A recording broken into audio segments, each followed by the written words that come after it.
एक बार की बात है, महात्मा बुद्ध के सबसे प्रिय और करीबी शिष्य आनंद एक बार कहीं जा रहे थे। रास्ते में उन्होंने देखा कि एक अधेड़ उम्र का व्यक्ति एक चट्टान पर बैठा हुआ जोर जोर से रो रहा है। यह देखकर आनंद वहीं रुक गए और उस व्यक्ति के पास जाकर उसके दुखी होने का कारण पूछा। वह व्यक्ति अपने आंसू पोंछते हुए बोला, मैं यहीं से पास के गांव का रहने वाला एक बदनसीब व्यापारी हूँ। मैं जो भी काम करता हूँ वही बिगड़ जाता है। व्यापार के चक्कर में मैंने अपनी पत्नी और माँ के गहने गंवा दिए, अपने परिवार को खो दिया, यहाँ तक कि अब तो मेरा घर और खेत भी गिरवी हैं। मुझे तो लगता है कि मेरी किस्मत ही खराब है। उस व्यक्ति की बात सुनकर आनंद बोले, तुमसे किसने कहा कि तुम्हारी किस्मत खराब है? जरा मैं भी तो जानूं कि तुम्हारी किस्मत में आखिर क्या खराबी है। व्यक्ति बोला, पहले मैं खेती करता था, लेकिन हर साल उसमें घाटा होता था। कभी सूखा पड़ जाता तो कभी ज़्यादा बारिश से फसल खराब हो जाती, कभी आवारा पशु फसल को नुकसान पहुंचाते, कभी कीड़े मकोड़े और बीमारियां फसल को बर्बाद कर देती थी। खेती से मेरे परिवार का गुजारा ठीक से नहीं चल पा रहा था, जिससे परेशान होकर मैंने खेती करना छोड़ दिया और व्यापार करने का निश्चय किया। मैंने पत्नी के गहने बेचकर अपना व्यापार शुरू किया, लेकिन मेरा व्यापार नहीं चला। शुरू में तो मेरे परिवार वालों ने मेरी आर्थिक मदद की, मेरा साथ दिया, लेकिन जैसे जैसे मेरा नुकसान होने लगा, मेरे परिवार वालों ने भी मेरा साथ छोड़ दिया और मुझसे दूर हो गए।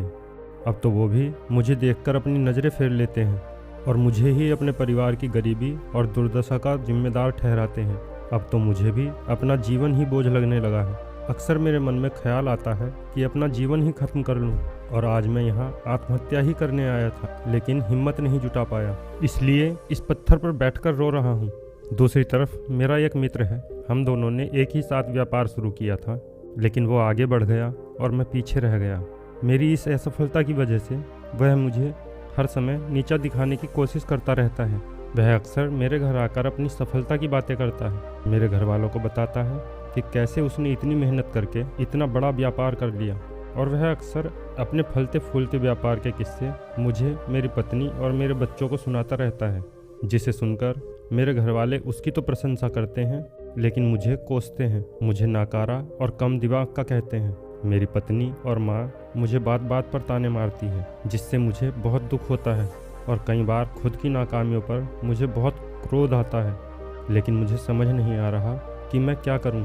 ये सुन भिक्षु आनंद ने पूछा, तुम्हें किस बात का दुख होता है, अपने असफल होने का या मित्र के सफल होने का? सवाल सुनकर वह व्यक्ति एक पल के लिए सोच में पड़ गया, फिर बोला कि अगर सच कहूँ तो मुझे इतना दुख अपने असफल होने का नहीं होता है जितना कि मित्र के सफल होने का होता है। भिक्षु आनंद ने अगला प्रश्न किया, अगर तुम्हारा मित्र व्यापार में असफल हो जाता और तुम सफल हो जाते तो क्या तुम खुश होते? व्यक्ति ने कहा, हाँ, मुझे बहुत खुशी होगी। आनंद बोले, इसका मतलब तुम्हारी खुशी तुम्हारे मित्र पर निर्भर करती है।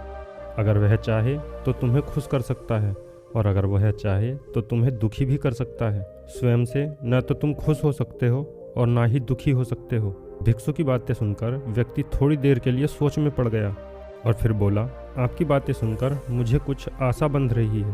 तभी भिक्षु आनंद ने कहा, जब हम किसी से आशा बांध लेते हैं तो उस पर निर्भर हो जाते हैं। हमारी खुशी और दुख भी उसी पर निर्भर करने लगता है। इसीलिए बेहतर है कि तुम स्वयं से आशा बांध लो। तुम ऐसा करोगे और साथ ही पूरी मेहनत और ईमानदारी से काम करोगे तो तुम्हें सफलता अवश्य प्राप्त होगी। तुम्हें लगता है कि तुम्हारा मित्र तुम्हें नीचा दिखाने के लिए आता है, दुखी करने के लिए आता है, पर अगर ईमानदारी से विचार करो तो वह बातें तो सच्ची ही कहता है। वह अपने संघर्ष और अनुभव की बातें बताता है। तुम उन बातों से बहुत कुछ सीख सकते हो। तुम्हें तो इसके लिए उसका धन्यवाद करना चाहिए कि तुम्हें घर बैठे इतने सारे अनुभव मिल रहे हैं। तुम अनुभवों का लाभ उठाओ, नई शुरुआत करो, ईमानदारी से कर्म करते जाओ, हार मत मानो। एक दिन तुम्हें सफलता जरूर मिलेगी। आज जिसे तुम अपना बुरा वक्त कह रहे हो या बुरी किस्मत कह रहे हो, एक दिन यह बदल जाएगी, और इसी के साथ तुम्हारी सोच और विचार भी बदल जाएंगे। और देखना, जब तुम्हारा अच्छा समय शुरू हो जाएगा तब तुम्हारा मित्र भी तुम्हें अपनी सफलताओं की कहानियाँ नहीं सुनाएगा, तुम्हें अपनी असफलताओं और परेशानियों की बातें सुनाएगा, ताकि तुम उसकी बातें सुनकर भ्रमित हो जाओ और तुम्हारा आत्मविश्वास डगमगा जाए और तुम गलत निर्णय ले सको। लेकिन उस समय भी तुम्हें अपनी ही बुद्धि का प्रयोग करना होगा, स्वयं पर विश्वास रखना होगा। जिस प्रकार तुम्हारा मित्र आज तुम्हें दुखी करने आता है, वैसे ही वह उस समय भी तुम्हें दुखी करने के लिए आएगा। जिस तरह उसे दुखी देखकर तुम्हें मजा आता है, ठीक उसी तरह उसे भी तुम्हें दुखी देखने में उतना ही मज़ा आता है। व्यक्ति ने कहा, महात्मा आप सही बोल रहे हैं, लेकिन मेरा सबसे बड़ा दुख ये है कि मेरे परिवार के लोग भी इसमें शामिल हैं। वास्तव में अपने परिवार के लिए मैं तो अच्छा करना चाहता था, उन्हें खुश रखना चाहता था, लेकिन वो भी मेरी बातों और मेरी भावनाओं को नहीं समझ रहे हैं, मुझे ही गलत कहते हैं और पिछले कुछ समय से मेरे साथ भी नहीं हैं। भिक्षु आनंद ने उस व्यक्ति को समझाते हुए कहा, हम चाहते हैं कि हम जो कुछ भी करें लोग उसके लिए हमारी प्रशंसा करें, लेकिन आमतौर पर ऐसा नहीं होता। लोग हमारे पास आकर तारीफ नहीं करते, जिससे हम दुखी हो जाते हैं। हमें लगने लगता है कि हमारे मित्र, रिश्तेदार, सगे संबंधी सभी स्वार्थी हैं। लेकिन अगर तुम किसी को अपना परिवार मानते हो और उनके लिए कुछ करना चाहते हो, तो तुम ऐसा क्यों सोचते हो कि तुम दूसरों के लिए कुछ कर रहे हो? वास्तव में तुम अपनी खुशी के लिए कुछ कर रहे हो, क्योंकि उन्हें खुश देखकर तुम्हें खुशी होती है। अगर ऐसा करते समय तुम मानकर चलते हो कि तुम दूसरों के लिए कुछ कर रहे हो, तो तुम हमेशा दुखी रहोगे। लेकिन अगर तुम्हें लगता है कि तुम स्वयं के लिए कुछ कर रहे हो, तो तुम खुश रहोगे, क्योंकि जब हम स्वयं के लिए कुछ करते हैं या करना चाहते हैं तो हमें इसके लिए सांत्वना की जरूरत नहीं पड़ती। भिक्षु आनंद की ये बातें सुनकर उस व्यक्ति के चेहरे के भाव पूरी तरह से बदल गए। उसने कहा, आप सही कह रहे हैं गुरुदेव, मैं समझ गया कि अब तक मेरी किस्मत इसीलिए खराब थी क्योंकि वह दूसरों के हाथों में थी, लेकिन अब से मैं अपनी किस्मत को अपने हाथों में रखूँगा। फिर से प्रयत्न करूँगा, पूरी लगन और ईमानदारी से काम करूँगा, और जब तक सफलता नहीं मिल जाती है चैन से नहीं बैठूँगा। उस व्यक्ति की बात सुनकर आनंद मुस्कुराए और उसे एक छोटी सी डिबिया देते हुए कहा, इस डिबिया को हमेशा अपने साथ रखना। इसमें एक ऐसा मंत्र है जो तुम्हें बड़े से बड़े दुख से भी बाहर निकाल लेगा, लेकिन इस डिबिया को तभी खोलना जब तुम्हारे सारे रास्ते बंद हो जाएंगे, कोई उम्मीद नज़र न आए और तुम्हें लगने लगे कि सब व्यर्थ है, यह दुनिया व्यर्थ है और यहाँ रहना भी व्यर्थ है। व्यक्ति ने भिक्षु का धन्यवाद किया और उस डिबिया को लेकर अपने घर आ गया। उसने नए उत्साह के साथ दोबारा अपने व्यापार की शुरुआत की और इस बार उसका व्यापार चल पड़ा। अपनी मेहनत और लगन के बल पर वह कुछ ही सालों में एक बड़ा व्यापारी बन गया। उसके परिवार वाले भी उसके साथ आ गए। अब उसका जीवन बहुत ही सुख, शांति और समृद्धि के साथ बीतने लगा। लेकिन समय और किस्मत के खेल को ना तो आज तक कोई समझ पाया है और ना कोई समझ पाएगा। ये सदा एक जैसा नहीं रहता, ये हमेशा बदलता रहता है। उस व्यक्ति के जीवन में भी फिर से एक बार बदलाव आया। वह व्यक्ति जिस राज्य में रहता था, उस राज्य पर पड़ोसी राज्य के राजा ने हमला कर दिया। उस हमले और लूटमार में उस व्यक्ति का भी सारा धन लूट लिया गया। उसकी दुकानें और घर सब जला दिए गए।